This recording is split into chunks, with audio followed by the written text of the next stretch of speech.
Siri ya vifungo vya shati. Karibuni Jamo Caves Studio. Leo tunaelezea siri ya kitu ambacho umekuwa ukitumia kila siku, vifungo vya shati.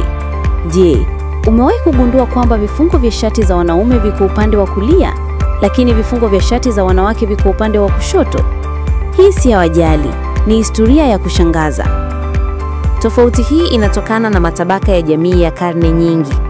Wanawake matajiri wa zamani walikuwa hawajivishi wenyewe, bali walivishwa na wasaidizi, maids.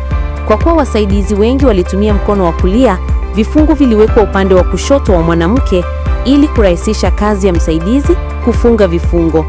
Kwa upande wa wanaume ambao walijivisha wenyewe, vifungo viliwekwa upande wa kulia ili viwe rahisi kufunga kwa mkono wao wa kulia. Ingawa siku hizi kila mtu anajivisha mwenyewe, desturi hiyo ya karne nyingi imebaki kwenye mavazi yetu. Kila unapoona tofauti hiyo, jua unaangalia ishara ya kihistoria ya utamaduni. Maarifa ni nguvu.